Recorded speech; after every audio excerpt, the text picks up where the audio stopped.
Welcome. Today we're going to talk about one of my all-time favourite cars, something that's really aspirational to me. That's a Mercedes CLS 320 CDI. I used to sit at home on my PC and on the screensaver I had a Mercedes CLS when it was first introduced in front of a Huff house. Absolutely gorgeous, really aspired to own one, and this is my very own car. Let's have a look at the car.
This was a radical car on its introduction to market in late 2004.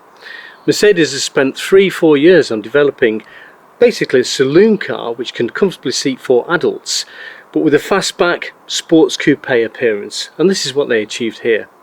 So if we take a look down the vehicle at this wonderful swage line, it really does stand out as a piece of design sculpture. And then we come round to the back of the vehicle. We've got these wonderful twin exhausts for the V6 diesel engine. Chrome caps on them, looks really stylish. And then of course we come to the boot of the vehicle. We've got some Parktronic stuff as well. Basically we ignore that a little bit.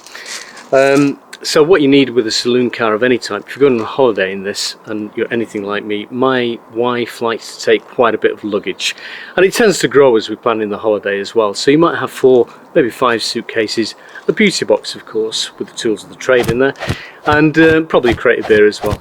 Sunday, Monday, happy days. So you need the capacity to actually carry that. I'm going to just demonstrate here. This is what CLS delivers. So there's more than enough capacity to carry all of that equipment. In fact, you could probably get the wife in there herself.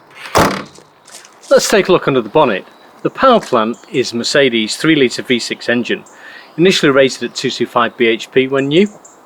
Very smooth, reasonably economical. Economy is stated at 48 mpg max. I've never quite achieved that. I tend to achieve 42 miles per gallon, and that's on a long run, say from London to Manchester on the motorway. Around town, probably about 30 miles per gallon. Again, I think it's pretty reasonable for a vehicle of its size and its refinement as well. It's mated to a 7-speed Sensortronic gearbox. I tend not to use the tip feature of it. I tend to just drive it on drive and stay lazy with it. It's very smooth. I enjoy that kind of thing. And being a diesel, obviously to keep emissions as low as possible, Euro 4 car, it's got a DPF, diesel particulate filter. The benefit of this particular one is that it's also got a self-cleaning system. Works on a principle similar to an electrolytic oven, in that it just heats up to a very high temperature and it blasts off any deposits. It just means that you don't have to pay for it to be flushed periodically and that kind of thing. Again, nice engineering feature from Mercedes. So let's take the vehicle out. Let's go and enjoy some nice countryside. Okay, well, boys and girls, this is what it's actually all about. This just drives absolutely beautifully. This is what, 14 years old now, 2006. It's very smooth, very comfortable. I'm on quite a narrow lane here, yeah, so I'm not quite going to give the car any exercise. Just take it nice and easy around these lanes, and then once we're on a flat I can open it up a little bit. I'm glad I didn't exercise it there either, because there's motorcyclists coming the other way. So it's rather a comfortable place to be. Got all the controls on the steering wheel here that I would need. so you've got radio controls, telephone controls if you have that equipped. And also it's got kind of an assist reporting system, so you can navigate through various menus. You can pull up kind of a stats screen. You can also pull up a sat-nav close-up, which is complementary to the central sat-nav unit. And you can do, yeah, range, temperature, whatever you want really. It's got the usual complement of information.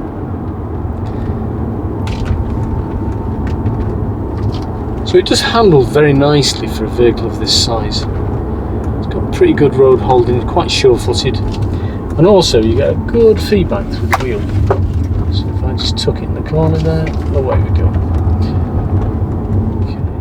Okay, and comfort levels, it's got full climate control, so you can just dial in the comfort level you require, and it's actually in 4 zones as well. So if my dear wife was sat by my side, she's usually quite hot, so she'd have the cooling on full, and then I'd be kind of trying to adjust this side of the car by having some heat on as well. So we're going across some downs now. This is absolutely beautiful, beautiful countryside, and it's quite a reasonable day as well, not too bad. So you see, it just cruises nicely, 45 miles an hour. I think that's about right for this particular road. But if you ever do want that boost of power, just put your foot down and it's there pretty much instantaneously. As I say, the vehicle when new was rated at 155 miles an hour. I doubt it would actually do that these days. I doubt if I want to drive at 150 miles an hour. But it's just nice to have that acceleration when you need it, and certainly torque is incredible. I've had this car for up with a very full boot and zipping around the Lake District. All the power you would ever need, and a reasonable economy as well. So yeah, it's a great all-rounder, and you do all this in some kind of style, real style. So this vehicle when new was in the order of £43,000 for the basic model. Now this one's got quite a lot of optional extras on. So the Parktronic was optional, I think the CD stack was optional, there's various other bits and pieces. So this, when fully spec'd, was probably around £53,000. I bought this vehicle some 9 years ago, and that was at that time about £17,500, 23,000 miles. In 9 years, I think I've spent about £7,500 in maintenance. That's servicing and various components that need to be replaced, various consumables really. So tyres. Now and again, we have to have a ball joint done on the suspension, lower front ball joints. Springs. It has gone through a couple of springs on the rear. Not quite sure why that's the case. But of course, if you're having that done, then it's always best to have the 2 springs done together so you maintain a balance. And for myself, when replacing tyres as well, I very much believe in having the same branded tyre, the same pattern tyre on every axle. So some things for this car, I think one of the things I did have to replace a couple of years ago was one of the keyless entry door handles. And they are colour coded to the car, so they have to come from the factory in Germany. It took about 2 weeks, but no problem. I mean, it was a little bit expensive, nearly £200. It's the kind of thing you don't want failing every couple of weeks for sure, but it's worthwhile just to keep the car very, very nice. People do say that the road noise is a little bit obtrusive on the car. I don't find it a particular problem. It is a diesel. You can hear it's a diesel some of the time. Some of the time it's difficult to detect. I've had passengers in the car who said, "Is this a diesel or is it petrol?" And so it's not bad at all for a diesel engine. But yeah, some people do say that there's quite a bit of tyre noise, and they recommend a change to a Goodyear tyre or something different. But again, I always feel the original designers of the car, a lot of effort goes into the selection of the correct tyres for a vehicle. Millions and millions go into design, and I just like to feel that unless there was something really, really wayward about the design and the tyres are standard, I just like to stick with the manufacturer's recommendation. It means the car's original as well. I kind of like that. Ooh. Oh yes! Oh yeah. Now, The only other car I've been in recently that has that kind of kick is the Tesla Model 80, and that's got that same kind of kick, that same amount of torque. And let's just drop that again. So I'm just going to quietly drop it. We're on a national speed limit here, so we can quite safely go up to 60 in the road conditions allow. So I'm just dropping to 35 now. If I just floor that, ooh, a little bit of a delay, but yes, there she is. Oh, and there we are, 60 miles an hour. So the windows, they are frameless.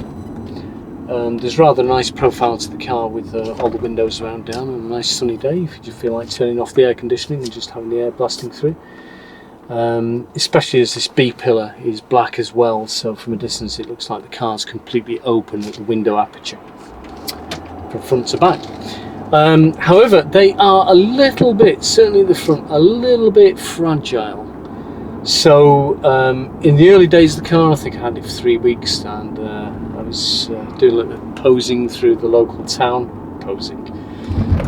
with my arm on the door, and then I decided to wind the window up, and there was this horrible kind of granching noise from the wires inside. So basically it's a little wire and pulley mechanism. So the regulator from Mercedes at the time was about £150. I think you're looking close to £200 now. And it is a DIY, you know, you can actually do it as a DIY job. I think it'd be quite expensive if you paid the labour charges from Mercedes, but I find it usually takes me now about 3 or 4 hours, not rushing. But what I do with, I no longer buy the regulator mechanism from Mercedes because there's an awful lot of waste in that case. What I do instead, I buy the repair kits from eBay. So they're around about £7.95. Yes, that's £7.95. And as I say, it's a few hours work. You might need a second set of hands, so my wife usually gets press ganged into that job. And it's a matter of you know, stripping out the old wires from the pulleys and putting the new wires in, and using the mechanism to tension them as well. And apart from that, it's just a matter of being as methodical as you can be, clean as you can be, really. Taking care when you are removing the regulators, put the new wires on there. Just have to be very careful not to you know, dent or scratch the interior of the door. You don't want dents on there, you don't want any rust starting at a later time either. But that works out very nicely, and I think I've kind of had 3 or 4 years out of the kits. But one thing to check, yes, when you go looking for your Mercedes CLS, always check those windows, just make sure they're operating properly. And also that the final lift happens when you close the door and they go into this rubber seal. Other thing just to check with Mercedes, and this applies to all Mercedes as well, I always find the Achilles heel for the older Mercedes is the wheel arches. So you've got to check carefully for the first signs of corrosion there. If you get anything that looks like little spider's webs just beginning under the paint on the reveal, really, then you know it's best to have that treated at a paint shop. Just get them to do some little bit of rust protection and stone chip protection, and it's very, very much worthwhile because it will protect your investment. Otherwise, you do see quite a few Mercedes, certainly from the 90s and 80s. And the rot has really got into the wheel arches, and then it's major work then to actually have body sections put into the wheel arches. Best avoided, really. So it's been a fantastic day out, and this is actually our first video for Midlife Man channel, my wife's suggestion, and yeah, I think we've had great fun. Hope you've had fun watching the video. If you've enjoyed it, then please hit that subscribe button, it really helps. If you're thinking of buying one, all I can say is go ahead, you will really, really enjoy it. It's a supremely quiet, sophisticated and comfortable car. It's not too expensive to run, and for me, you know, in the period of ownership, I've had 3 or 4 Ford Mondeos, Ford Fiestas, whatever. Nothing against the cars, they're great cars, they're very, very functional cars. But for me, this is just that little bit more stylish, a little bit more special, and it can work out. You just look after the car, you pay the service costs, give it some care, and at the end of the day, still, even now, this is possibly saleable at £5,000, £6,000. That's not bad actually, after 9 years on an initial £17,000 investment. So yeah, enjoy your CLS. Thank you for watching the channel. Subscribe below.